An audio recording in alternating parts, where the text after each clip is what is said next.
Olá, bom dia, amigo, amiga da cidade. Um prazer estar de volta com vocês aqui pela TTV Carajás, todas as manhãs, das 8 às 8h30. Né? E nós estamos felizes e gratos a Deus porque você tem nos acompanhado e está com nossa programação aí, sendo edificado, instruído, orientado e até exortado muitas vezes, né?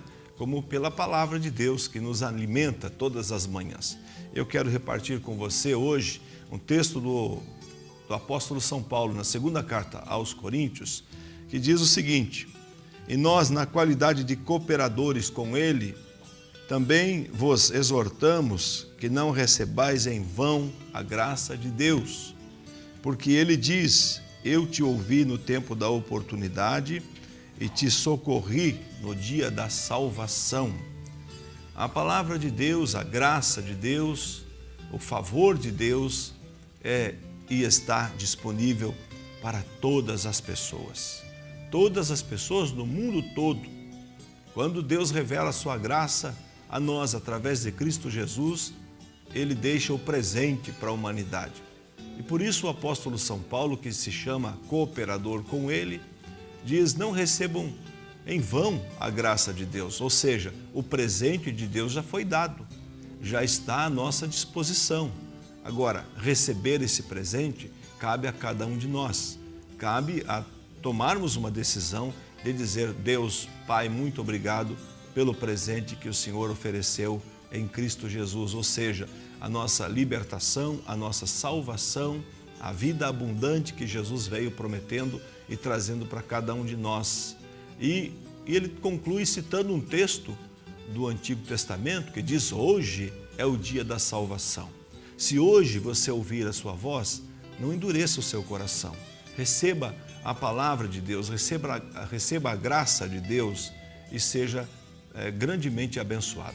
É com essas palavras que eu quero dar início nesta programação de hoje, numa terça-feira, dia 20 de setembro, e nós estamos muito felizes porque o Senhor tem cuidado de nós, né? Espero que todos vocês tenham tido uma ótima noite de sono, todos estão descansados, preparados para mais um dia de trabalho. E não esqueça, a graça de Deus está sobre a sua vida, não receba em vão. Aproveite tudo que Deus tem preparado para você nesta manhã, neste dia. Fique conosco, eu sou o pastor André, meus convidados já estão aqui nos estúdios da TTV Carajás e a nossa entrevista será muito boa, pode ter certeza, vai ser muito esclarecedora. Participe conosco, fique conosco. Vocês devem estar lembrados que ontem eu conversava aqui com a doutora Annelise Salmeron, ela é nefrologista ali do Instituto do Rim, e nossa conversa foi muito bacana sobre a doação de órgãos.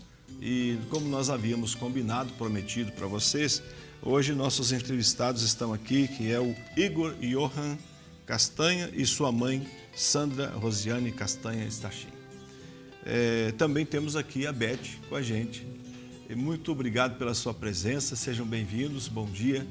E que a nossa programação seja enriquecida com tudo isso que vocês trazem de experiência, né, na prática.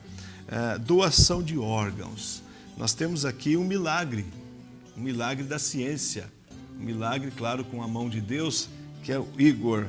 Né? O Igor hoje está com 19 anos e você descobriu que estava precisando de um tratamento especial, assim, em que idade? Vocês podem ficar à vontade para falar e contar um pouco dessa história para a gente. Bom, eu descobri, na verdade, a doença com 15 anos, né? Eu estava num dia normal, com os pés meio inchados, daí minha mãe desconfiou que era alguma coisa. E fomos ver, foi atrás de ver, né? Aí nós consultou com a minha tia, que trabalha na Unimed, e perguntamos. Aí ela falou, ou pode ser coração ou pode ser rim. Nesse momento, nós foi direto pro rim. Nisso nós já estava, no outro dia já meu corpo já tinha inchado totalmente. Aí nisso nós foi já conversar com a doutora Annelise. Nisso ela já encaminhou para nós para o hospital, falando que já tinha o que tinha acontecido, né? O que era a doença. E daí eu fui para o hospital tomar diurético, né? Para desinchar. Daí para poder ficar de novo, para tentar voltar a doença. Seus rins tinham paralisado? Tinha. Ele assim, não tinha paralisado totalmente, né? Ele tinha paralisado assim uma porcentagem dele. É que é uma doença que ataca o rim. Ele, vamos dizer assim, ele é uma necrose. Ele é assim, No caso dele ali, quando a gente descobriu, ele teve um inchaço de um dia para o outro, ele foi assim, de 60, ele estava com 60 e poucos quilos, para 80 de outro, como se fosse um balão. E essa doença que ele tem ali, no caso, é chamada de GESF, né? Então, ela é uma doença, assim, agressiva, no caso, né? E muito agressiva, ela né? é. De repente, assim... Ela vai, assim, necrosando, né, os glômerulos do rim e ele vai automaticamente secando. No período que a gente descobriu, ele ainda tinha uma porcentagem grande de filtração, né? Então, daí a médica que atendeu ele, que acompanha ele até hoje, né? Ele tem essa, tem uma outra, né, em Curitiba, que são as duas. Né, primeiro momento, quando ela viu ele, que ele colocou sintomas, ela já levantou a possibilidade que seria, né? Porém, a gente foi fazendo os exames para se confirmar qual seria e qual seria o devido tratamento, né? Então, logo assim, de momento, ele já foi para o internamento, né, de 5 dias, e depois veio toda a confirmação através dos exames, né? E aí ele veio nesse período de inchaço, uma quantidade de medicação assim exorbitante no começo, né? Ele tomava assim de 20 a 30 comprimidos ao dia. Então era praticamente assim, um coquetel total, né? Em cima da mesa era aquele monte de medicação. E eu trabalhava também no período, acabei tendo que se ausentar, né, para estar o tempo todo cuidando, né? E passou assim um período assim bem difícil ali nesse início. E quando ela, né, colocou para a gente qual seria, né, é como se tivesse abrido assim, um buraco, né? Foi um desespero, assim, como se a gente estivesse caindo e nunca mais parasse. Então, ele também ficou assim totalmente estruturado, eu, né? E ainda bem que a médica ali, né, deu uma força muito grande, todo o pessoal acolheu bastante, né, colocou. E a gente começou a luta. Especialista médica certamente tem que ser psicóloga nessa hora, orientar. Vocês tiveram também acompanhamento psicológico? Sim, ele teve, né? O Instituto tem toda uma equipe lá, né? Certo. Então ele teve também. Só que mais assim que você tenha, né? É um momento assim. É muito impactante nessa, né? É muito difícil de você acreditar. Um jovem bonito, 15 anos, está tudo bem, de repente não está tudo bem, né? Aí você começa a passar um filme assim diante de você, fala, nossa, ele só tem 15 anos, ele vai passar por tudo isso, né? Há uma possibilidade ali de transplante. E quando você não tem um conhecimento, né, disso, hoje eu tenho outra visão, né, com certeza. Estou abraçando a causa, né, tudo que eu puder ajudar para fazer essa parte, com certeza estarei. Mas eu tinha uma outra visão, eu achava lindo, maravilhoso. Porém, a gente acha que nunca vai acontecer com a gente, né? Então, quando você tem um impacto, assim, parece que o mundo desaba em cima de você, né? Ele mais ainda, porque 15 anos, naquele momento, né, no auge, então... Sim. Acabou, de certa forma, assim, ficando restrita a muitas coisas, né? Sim, é verdade. Com certeza há um propósito de Deus em todas as coisas, não é verdade? Cruzar o deserto não é fácil, mas com certeza no deserto nós temos a escola. E vocês perceberam o quão fortes vocês são, não é? Porque só um jeito de saber se é forte suporta, experimentando, não é? Não é de ouvir falar, como você diz, olha, não é difícil, a gente entende que seja difícil, mas é só quando se passa realmente, né, Igor? E você como conviveu com isso nesse tempo de tratamento, na expectativa de um transplante, sabendo que isso seria possível? Olha, eu fui, como minha mãe disse, fiquei bastante baqueado, mas tentei seguir em frente. Teve hora que eu quis desistir, mas assim, sempre tentando ficar em frente, nunca desisti. Principalmente a hora que eu cheguei na parte da hemodiálise, que eu fiquei mais baqueado, que eu vi que não ia ter mais chance, eu tive que fazer o transplante mesmo. Aí o que mais me deu medo foi aquela parte. Mas em si, sempre seguir em frente, porque não pode desistir. Porque para mim isso foi uma experiência de vida muito grande, que eu aprendi. Eu tenho outra visão para todo o mundo inteiro. Acredito que está aí o propósito, né? Ele ali, no caso, assim, ele teve até a recuperação um pouco da função renal, porque quando ele ficou nos primeiros momentos internado, de início da doença, ele fez 1 semana, 2 de hemodiálise. Então, ele teve uma recuperação. Então, a gente até acreditava assim, que não ia haver necessidade. Porém, ele teve... A gente estava numa epidemia de dengue naquele período, né? Ele teve, né, por um azar da vida, acabou pegando dengue 2 vezes. Poxa. E aí é onde desencadeou todo, né, o restante. Assim, daí, depois desse período que ele pegou ali da dengue... Ele veio só internamento, atrás de internamento, e foi piorando, até chegar daí o momento que ele teve que fazer hemodiálise, fez quase 1 ano, né?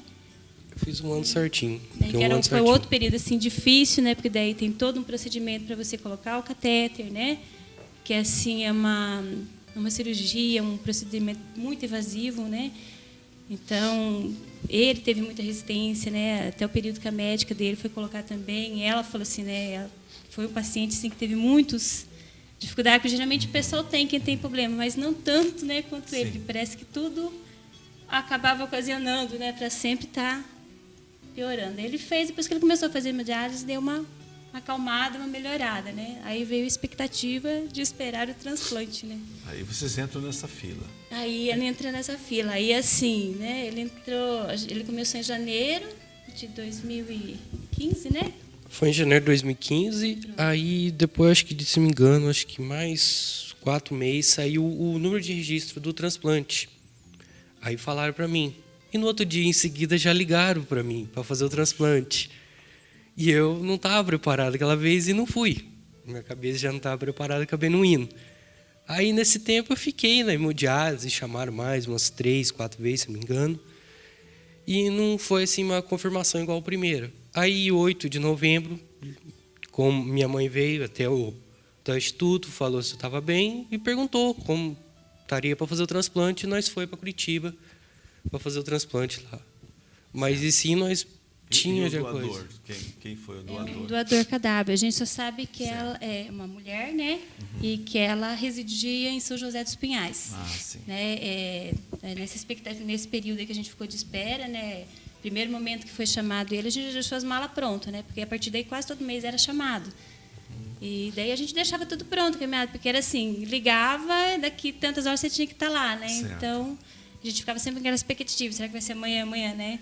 Aí, quando foi dia 7 de novembro de 2015, né, após umas 5 horas saindo do meu trabalho, eu recebi a ligação se haveria possibilidade de estar às 7 horas da manhã em Curitiba, né? Poxa, tomar o ônibus naquela noite ali, ou de carro. Nós Nós foi de fomos carro. até Foi de de carro, porque a gente carro. estava se preparando já, Já né? estavam.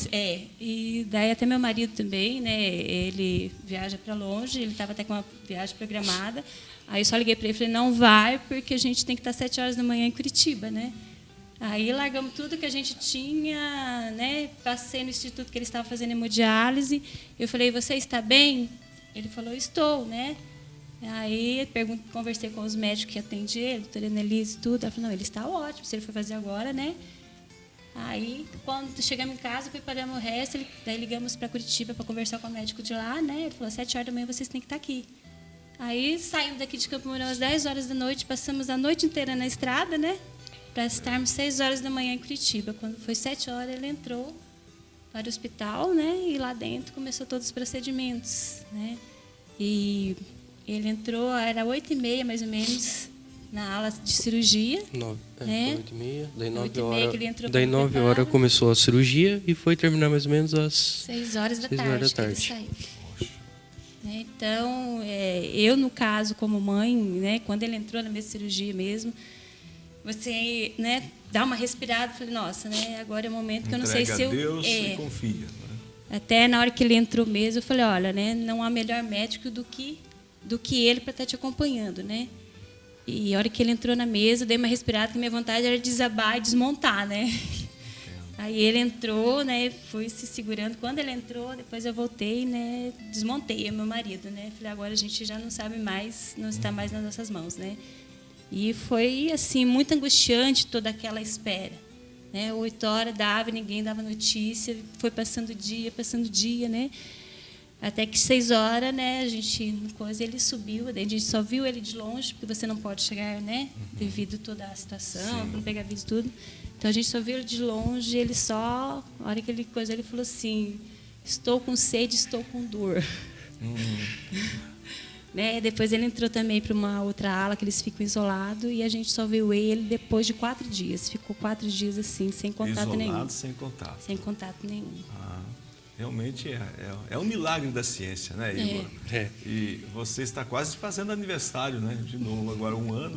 Já está. de transplante. Já em novembro agora já vai fazer mais um aniversário novamente. E como você tem se sentido depois do transplante, Igor? Me sinto muito ótimo, porque assim, é uma tal vida comparado ao que eu tinha, né? Porque assim, quem está na hemodiálise sofre muito. Porque você tem que estar 3 vezes na semana lá, tem que fazer 4 horas, tem que todo dia furar o braço fazendo coisas. Aí você fica deitado, você fica lá sem fazer nada. Mas assim, para quem está lá dentro e quem fez o transplante, é a melhor coisa que tem, porque é outra vida. Você parece que ressurge. Porque assim, você pode fazer tudo, você tem a liberdade de novo de fazer. Claro que tem suas limitações, mas você está ali, pode fazer, você pode viver normalmente. Sim. Você pode fazer tudo. Antigamente eu estava na escola, eu não conseguia fazer as coisas direito, agora eu estou fazendo a minha faculdade, agora tenho tempo livre, eu consigo fazer as minhas coisas direito. Que benção, que alegria. É que na hemodiálise, ao mesmo tempo que você ganha vida, né, por você manter ela, a máquina te mantém, querendo ou não, ela te mantém, né? Ao mesmo tempo ela tira, né? Porque você passa muito tempo lá pendurada a ela, né? E você não consegue, vamos dizer assim, viver, né? Ao mesmo tempo que você precisa da vida com ela, você também deixa de viver, né? Tem que ter opções para enquanto na hemodiálise, não sei se é possível, né? Ler um livro, conversar com alguém, né? Aguardando aquele momento, procurando preencher realmente o espaço, mas isso passou. Graças a Deus. Né? Que bom, acima, né? Foi graças a Ele mesmo, acima de tudo a Ele, né? Que Ele está aqui novamente. É um moço forte, eu sei que Deus tem um propósito para a sua vida. Claro, né? sempre. Hoje já cursando faculdade, dando alegria para os pais, para toda a família, para os amigos, né? E hoje participando aqui no programa, no projeto Amigos da Cidade, vocês não têm, como nós não temos, como medir, como calcular a importância disso que está acontecendo aqui. Porque são muitas pessoas nos assistindo. E muitas pessoas, talvez, com medo de um diagnóstico, outros enfrentando já uma situação, outros numa fila de espera, né? Que é também assim, dramático, porque será hoje, será que não é? Amanhã, talvez, e a vida vai correndo, né?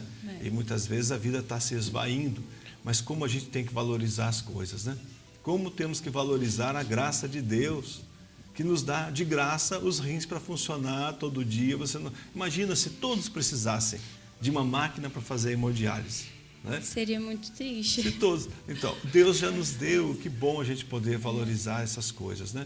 Então, nós temos também conosco a Beth, companheira aqui, está junto da família, e há um apelo, há uma necessidade que vocês tenham conhecimento e o programa está aberto, né? Para vocês colocarem essas informações e fazerem o pedido que vocês vêm trazendo. E vocês têm uma bandeira forte para defender. Com certeza, a gente abraçou, né, Beth? Sim, nós temos uma colega, agora o Igor e a Sandra venceram essa luta, né? E agora nós estamos com uma colega há mais de 1 ano e 6 meses, com uma filha de 1 ano e 6 meses. Não, a Laura tem 1 ano e 6 meses. Ela fez 1 ano internada. Ela tem microcardiopatia dilatada e ela precisa de um transplante de coração. E tem que ser um transplante... Para ser transplantada, tem que ser um coração infantil. Né? Então, a gente faz esse apelo a quem assiste o seu programa, né? Que, se puderem, estarem se colocando como doadores. Né? Tem não só a Laura, mas tem muita gente precisando. E a gente não tem ideia da importância disso. Né? Porque a pessoa, para ser doador, né, na maioria dos casos, é pós-morte. Né? Então, assim, os meus órgãos já não vão me servir mais para nada. Certo. E tem uma família que sofre, assim, olha, igual a família da Laura, né, nossa colega, está lá há quantos meses? Né? E a gente não faz ideia, não mensura o sofrimento deles.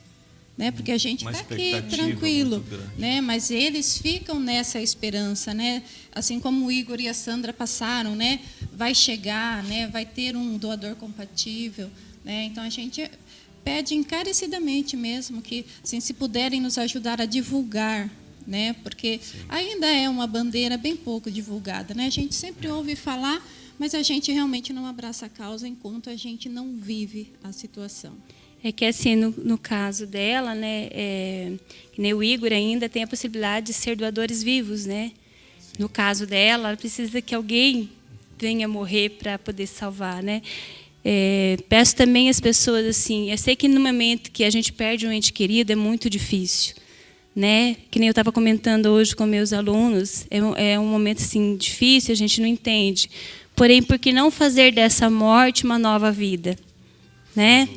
Porque assim, ele se foi, né, não vai ter mais o uso, porém ele pode fazer com que outras pessoas vivam e que essa família veja aquele ente querido em outros, né? Então, assim, quando tiver, né, esse momento difícil, pense bem e fala, por que não fazer com que ele doe a vida a alguém, né? E a Laura está precisando de alguém, né? Que as pessoas tenham essa consciência, né? Ela, como mãe, eu sei muito bem o que ela está passando, né? De levantar todo dia e achar, falar, nossa, será que a minha filha está viva, né? Será que ela vai chegar amanhã? Né? Então, assim, é um apelo assim, que eu faço como mãe por ter passado, né? Que as pessoas tenham a consciência de não deixar aquela morte sido em vão, mas que faça com que aquela morte de alguém, que sei que é um momento difícil, né? Que faça renascer em outro. Sim, é uma coisa que tem, como nós falamos ontem no programa, existem muitos paradigmas que precisam ser quebrados, né, com relação a isso. A pessoa pensa que houve a morte, não houve, será que não desligaram os aparelhos para facilitar ou favorecer isso ou aquilo? Não, existem pessoas do bem, existem pessoas sérias, sobretudo para se tratar de vida, né, e para trazer esperança para as outras pessoas. Fica registrado o apelo, você pode estar ouvindo, conhece e pode ajudar. Por exemplo, publicando nas redes sociais. O programa, o projeto Amigos da Cidade se presta a isso, a levar a informação às pessoas, e você pode compartilhar o programa de hoje, o apelo dessas amigas em favor de uma criança de 1 ano e meio que precisa de um coração. Não é? Vocês podem, com certeza, contribuir, vocês são amigos da cidade, vocês podem fazer. Quero agradecer Igor, Sandra e Beth pela presença de vocês, desejar a vocês assim toda a felicidade que Deus pode dar àqueles que confiam nele. Vocês têm mostrado isso, que Deus renove suas forças e que vocês levantem bem alto essa bandeira dizendo, é possível, eu sou um milagre, né, Igor? Então, muito obrigado, que Deus possa abençoá-los. Nós é que agradecemos a oportunidade, né, de vocês também estar se empenhando numa causa assim, né, digna e bem, né, como dizer assim, como a gente tem exemplo, né, o maior exemplo seria Jesus, que deu a vida a nós, né? Então podemos seguir também esse exemplo deles, não se igualando a ele, mas, né, seguindo um exemplo dele. Então a gente agradece a vocês pela oportunidade de estar divulgando também e você estar, de certa forma, abraçando essa causa. Com certeza, sempre disponíveis aqui no programa. Assim sendo, chegamos ao final de mais um programa. Convidamos você a voltar a nos assistir amanhã, se Deus disser que sim. Um abraço do pastor André e fiquem com Deus. Aqui a gente passa todo dia, aqui a gente se encontra.